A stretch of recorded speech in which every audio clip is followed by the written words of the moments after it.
नमस्कार, जोहार झारखंड देख रहे हैं आप। मैं हूं शुभे मिश्रा आपके साथ। बुलेटिन की शुरुआत इस वक्त की बड़ी खबर के साथ करेंगे। चाईबासा से बड़ी खबर आ रही है। 2 युवक की नक्सलियों ने हत्या कर दी। गुदड़ी थाना क्षेत्र के गिरू गांव की ये घटना बताई जा रही। नक्सलियों के चंगुल से एक युवक भागा और भागने वाला युवक नक्सलियों के निशाने पर थे। बीती रात 6 की संख्या में नक्सली पहुंचे हुए थे। पीएलएफआई नक्सलियों पर आशंका जताई जा रही है। इस वक्त की बड़ी खबर चाईबासा से आपको बता रहे, जहां भागने वाले युवक निशाने पर बताया जा रहा था। चाईबासा से ये बड़ी खबर, जहां 6 की संख्या में नक्सली पहुंचे थे और इस पूरी वारदात को अंजाम देने की कोशिश उनकी तरफ से की जा रही थी। इस पूरी खबर की अधिक जानकारी के साथ न्यूज़ 18 संवाददाता चाईबासा से रुपेश प्रधान हमारे साथ फोन लाइन पर हैं। रुपेश, क्या है ये पूरा मामला? जी, ये मामला जो है ये पश्चिमी सिंहभूम के जो सबसे सुदूर क्षेत्र और नक्सल प्रभावित क्षेत्र है, गुदड़ी थाना क्षेत्र की घटना है। और गिरू गांव की जो ये घटना है, इसके पीछे जो हत्या की वजह कहीं ना कहीं उस क्षेत्र में जो कारो नदी है और वहां से अवैध बालू उठाव का जो कारोबार होता है, वो वजह इसका हो सकता है, इसकी संभावना जताई जा रही है। घटना को लेकर अगर बताएं तो बीती रात को करीब 11 बजे के आसपास मृतक के परिजन जैसे बता रहे हैं कि 6 की संख्या में 5-6 की संख्या में करीब हथियारबंद नक्सली वहां पहुंचे और उन्होंने पहले जबरन दरवाजा खुलवाया और 3 युवकों को पकड़कर अपने कब्जे में लिया। उसमें से एक युवक भागने में सफल रहा और बाकी 2 युवकों की नक्सलियों ने वहां धारदार हथियार और लाठी डंडे से पीटकर हत्या कर दी। और एक युवक उसमें से उसी गिरू गांव का है जो मृतक है, जबकि दूसरा युवक खूंटी क्षेत्र का है, खूंटी जिला क्षेत्र का, जो कि वहां अपने दोस्त के घर में आया हुआ था। हालांकि जो युवक टारगेट पर था, वो जो युवक बचकर भाग निकला, उसके मुताबिक वही टारगेट पर था, लेकिन वो किसी तरह बचकर निकल गया। और उसकी पिछले दिनों 1 महीना पहले उसकी कारो नदी में जब वो बालू उठाव करने गया था, तो कुछ लोगों ने उससे पकड़कर उसकी पिटाई की थी बालू उठाव को लेकर ही। इसलिए संभावना यही जताई जा रही है कि वहां अवैध बालू का उठाव का जो कारोबार होता है, उसको लेकर ही ये इस घटना को अंजाम दिया गया है। फिलहाल पुलिस शव की बरामदगी की है और आगे की जांच पड़ताल में लगी है और बाद में इसका कारण, हत्या की वजह खुलासा होने की संभावना है। चलिए, बहुत बहुत शुक्रिया रुपेश हमारे साथ जुड़ने के लिए, तमाम जानकारी के लिए। और रांची में बीजेपी प्रदेश प्रवक्ता प्रतुल शाहदेव के आवास में चोरों ने चोर की घटना को अंजाम दे दिया। चोरों ने बीजेपी नेता के घर में घुसकर जमकर उत्पात मचाया है। प्रतुल शाहदेव के घर में स्टोर रूम में चोर दाखिल हुए और फिर एक कमरे में उत्पात मचा दिया। अलमीरा को तोड़ा, सामानों को तितर बितर कर दिया। चोरों के हाथ में एक धारदार हथियार भी थी। अधिक जानकारी दे रहे हैं संवाददाता ओम प्रकाश।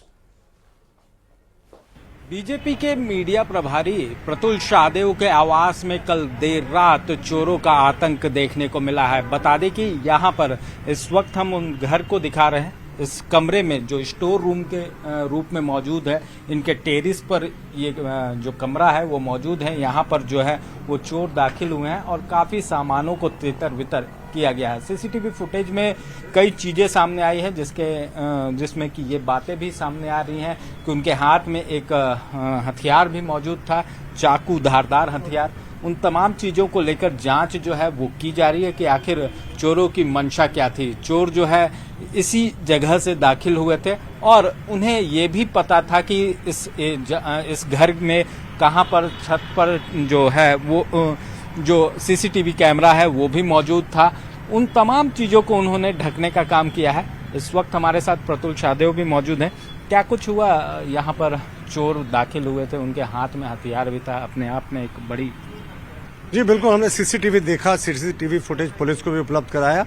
रात के 1:10 में ये हमारा जो सेंट्रली लोकेटेड है, रांची के सबसे पॉश एरिया में, जहां रात भर जिप्सीज पुलिस की खड़ी रहती है बाहर उस चौराहे पे, उससे मुश्किल 50 फीट की दूरी पर इस तरीके का चोरों का घुसना। एक चोर तो दिख रहा है, उसके हाथ में एक भोथड़ हथियार भी दिख रहा है, वो घुस रहा है पूरे तरीके से इस रूम में, वो लूटने की कोशिश करता है, अलमीरा तोड़ देता है, एक दरवाजा और तोड़ता तो हम तक था। वो पता नहीं कोई ये चोरी का प्रयास था या हमें कोई मैसेज देने की कोशिश थी, ये तो पुलिस तफ्तीश से पता चलेगा। लेकिन जो कुछ भी हुआ, ये शहर का सबसे सेंट्रली लोकेटेड पॉश एरिया है, लगातार पुलिस की गश्ती होती है।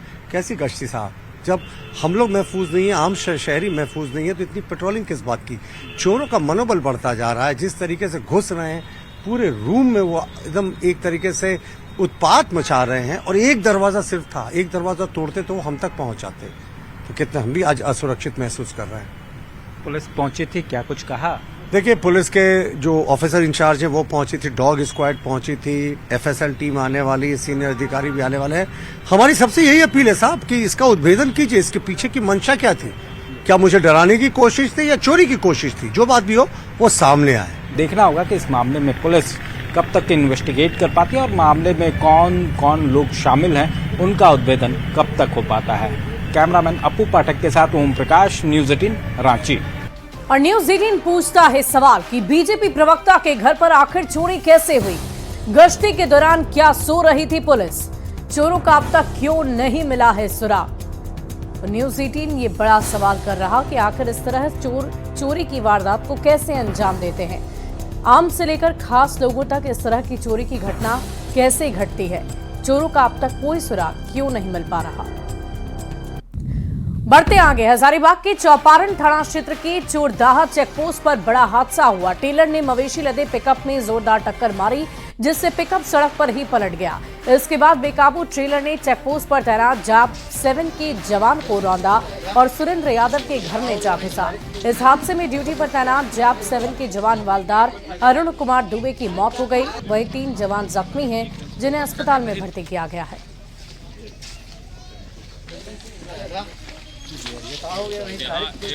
एक हवलदार 3 आरक्षी ड्यूटी कर रहा था, गाड़ी आकर के मने किया एक्सीडेंट, उसमें जो है हवलदार साहब का मृत्यु हो गया। और रांची के ओरमांझी गोलीबारी मामले में कुख्यात गैंगस्टर सुजीत सिन्हा गिरोह के शामिल होने की बात सामने आई है और इसे लेकर ओरमांझी थाने में मामला दर्ज कर लिया गया है। माना ये जा रहा है कि जेल में बंद गैंगस्टर सुजीत सिन्हा एक बार फिर एक्टिव हो गए हैं। आपको बता दें कि रांची के ओरमांझी में हुई गोलीबारी में आजाद अंसारी और जावेद अंसारी को गोली लग गई थी। पुलिस को ये जानकारी मिली है कि जमीन कारोबारी से सुजीत सिन्हा गिरोह की ओर से रंगदारी की मांग की गई थी।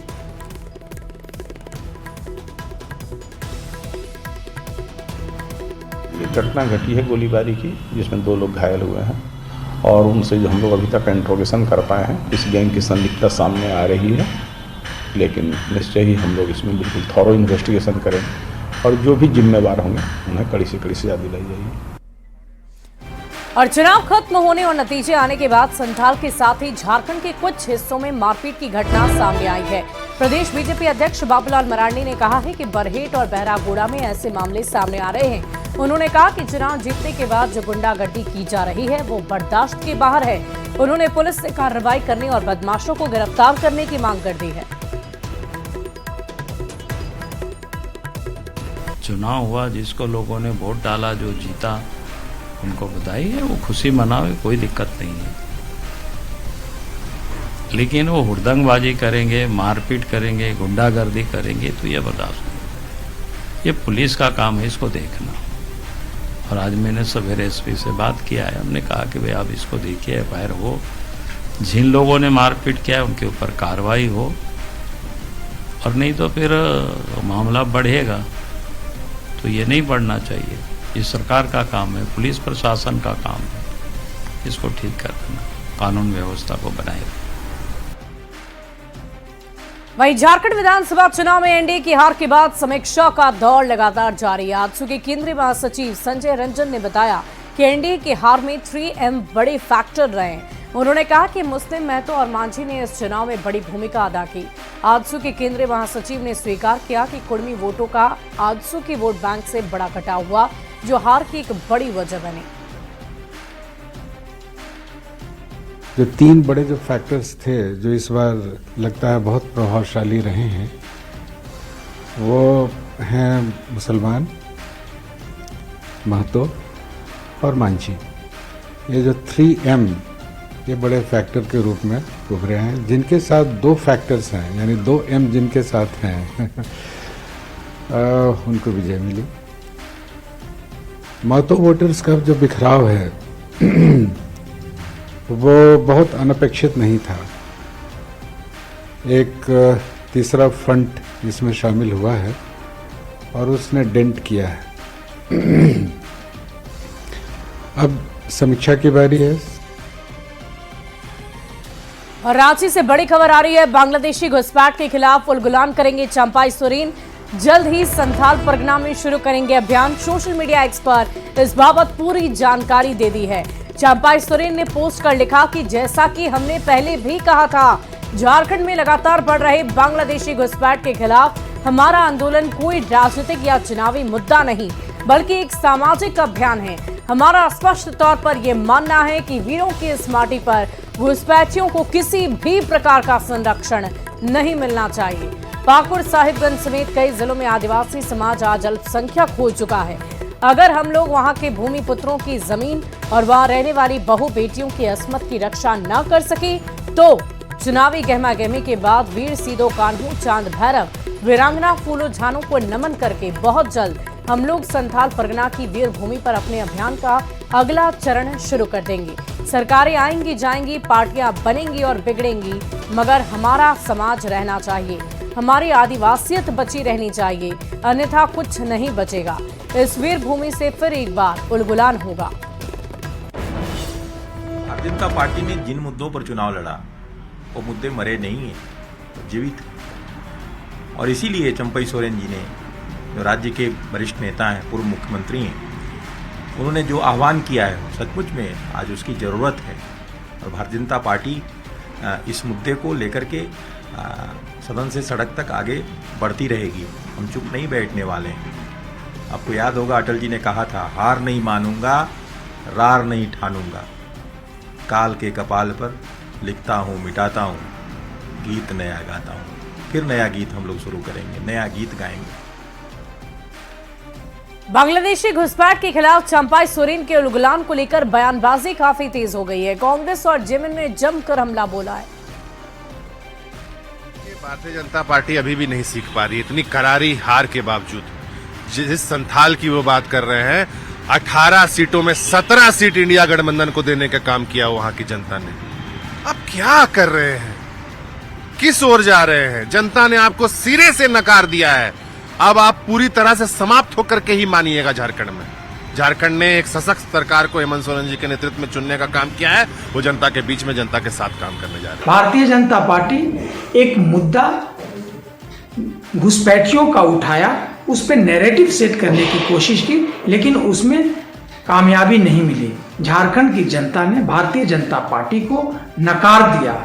इस तरह के फजूल मुद्दों को उठा करके वो चाहेंगे कि जनता को गुमराह करके वोट ले ले, तो जनता सब जानती है। और झारखंड विधानसभा में आरजेडी विधायक दल के नेता सुरेश पासवान को चुना गया है। देवघर से विजय पताका फहराने वाली सुरेश पासवान ने कहा कि वे लोग झारखंड की विश्वास को जीतने में कामयाब रहे। आरजेडी कोटे से कौन मंत्री बनेगा, इस पर उन्होंने ये भी कहा कि जल्द से जल्द फैसला ले लिया जाएगा।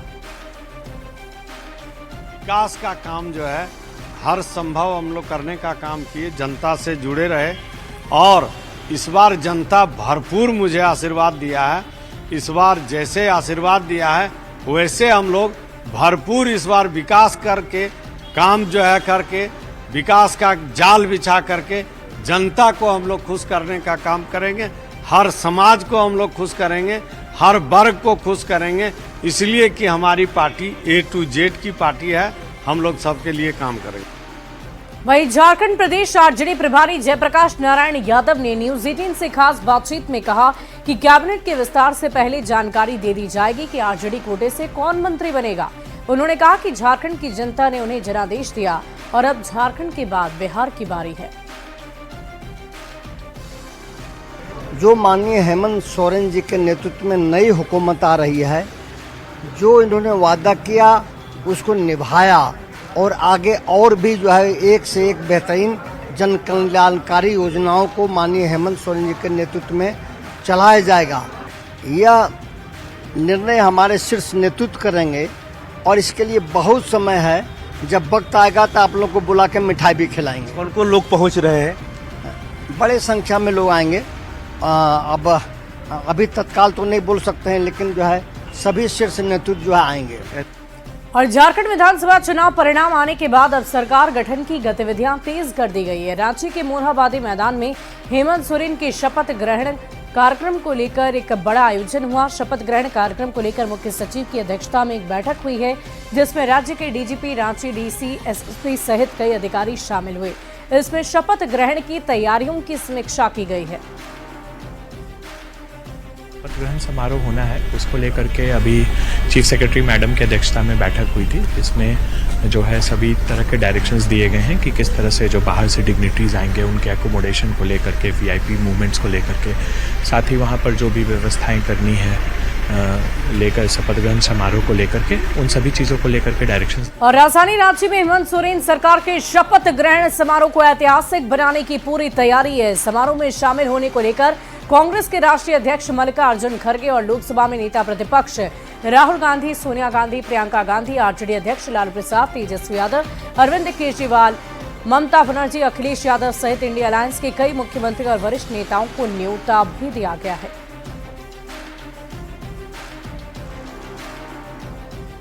तो शपथ समारोह में तमाम दिग्गजों को न्योता दिया गया है। आपको बता दें कि 28 तारीख को मोरहाबादी मैदान में शपथ ग्रहण समारोह रखा गया है, जब दूसरी दफा हेमंत सोरेन मुख्यमंत्री पद की शपथ लेंगे। और इस कार्यक्रम को और भव्य बनाने के लिए सियासी गलियारों से तमाम दिग्गजों को निमंत्रित किया गया है। और झारखंड में एक बार फिर से हेमंत सरकार की वापसी हो चुकी है। INDIA ब्लॉक ने 81 विधानसभा सीटों में से 56 सीटें हासिल कर ली है।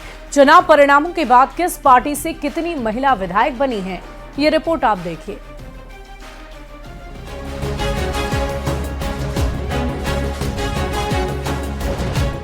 झारखंड में हुए विधानसभा चुनाव में अगर किसी की सबसे ज्यादा चर्चा है तो वो महिलाओं की है।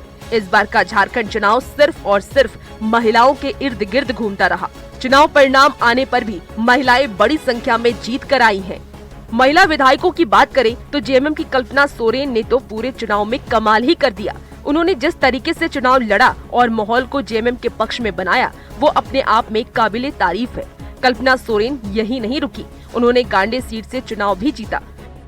जेएमएम की महिला विधायक गांडे से जीती कल्पना मुर्मू सोरेन। जामा से लुइस मरांडी ने जीत दर्ज की। ईचागढ़ से सविता महतो ने जीत हासिल की। जेएमएम के बाद कांग्रेस पार्टी की तरफ से भी 5 महिला विधायक बनी हैं। कांग्रेस की महिला विधायक निसात आलम पाकुड़ से जीती। महकामा से दीपिका पांडे सिंह ने जीत हासिल की। ममता देवी ने रामगढ़ से मारी बाजी। बोकारो से श्वेता सिंह बनी विधायक। मांडर सीट से शिल्पी नेहा तिर्की जीती। महिला विधायकों की संख्या में बीजेपी भी पीछे नहीं। बीजेपी की टिकट से 4 महिला विधायक जीतकर आई हैं। बीजेपी की महिला विधायक कोडरमा से नीरा यादव जीती। जमुआ से मंजू कुमारी ने बाजी मारी। झरिया से रागनी सिंह ने परचम लहराया। जमशेदपुर ईस्ट से पूर्णिमा साहू जीती। झारखंड विधानसभा चुनाव 2024 में सबसे ज्यादा 12 महिला उम्मीदवार जीती हैं। साल 2009 के चुनाव में 10 महिला निर्वाचित हुई थी। Bureau report, news 18। वहीं गिरिडीह में मोंगिया स्टील प्राइवेट लिमिटेड और रोटरी क्लब के संयुक्त प्रयास से एक बार फिर से मेगा मेडिकल कैंप का सफल आयोजन किया गया। इस मेडिकल कैंप में शहर के नामी डॉक्टर्स भी मौजूद रहे। इस कैंप में शहरी और ग्रामीण नागरिकों का मुफ्त इलाज कराया गया है। मेडिकल कैंप के बारे में बताते हुए मोंगिया स्टील के चेयरमैन डॉक्टर गुणवंत सिंह मोंगिया ने कहा कि काफी दिनों से ग्रामीण ऐसे कैंप की मांग कर रहे थे। ऐसा कैंप ग्रामीण और सुदूर क्षेत्र की जनता के लिए लाभदायक होता है, जहां प्रारंभिक जांच कराकर वो बड़े से बड़े रोगों का इलाज करा सकते हैं। उन्होंने कहा कि लोग ऐसे कैंप से लाभान्वित भी हो रहे हैं, तो मोंगिया स्टील ये चाहती है कि हर 6 महीने पर ऐसे कैंप का आयोजन कराया जाए। से यहाँ पर गांव वाले भी चाह रहे थे कि कोई मेडिकल कैंप लगना चाहिए, क्योंकि इसके आसपास में बहुत आबादी है और बहुत बड़ा क्षेत्र है जिसमें कि मेडिकल कैंप लगना चाहिए। इस वजह से हम लोगों ने एक मेगा मेडिकल कैंप, जिसमें कि तकरीबन 10 डॉक्टर हमारे यहाँ पहुँचे हैं, जिसके साथ में कि general physician, eye nose throat, ear nose throat, eye के सारे व्यवस्था और सारी मशीन के साथ, और साथ में शुगर, ब्लड प्रेशर और अन्य चीज़ें जिनकी के छोटी छोटी जांच, छोटी छोटी चीज़ें जिनके वजह से बाद की बीमारियां बढ़ जाती हैं और परेशानियां होती हैं, इन सारी चीज़ों को केयर लेते हुए, बहुत सारे जांच करते हुए सारे यहाँ पर इंतज़ाम किए गए हैं। पूरे ध्यान रखते हुए एक बड़ा कैंप इसलिए लगाया है ताकि छोटे बच्चों से, जैसे डॉक्टर आर केडिया छोटे बच्चों के डॉक्टर हैं, उनको भी बुलाया है जिसमें छोटे बच्चों की भी जांच हुई है। इस प्रकार बहुत ही बड़ा कैंप और बहुत सारे लोगों को इसका लाभ हुआ है। और एक मुंगिया पावर में, एक परिसर में हम लोगों ने एक साफ सुथरे माहौल में अच्छा काम किया है, जिसकी वजह से गाँव वालों को फायदा हुआ। और फिलहाल इस बुलेटिन में अभी के लिए बस इतना ही। आप बने रहे न्यूज़ 18 बिहार झारखंड के साथ।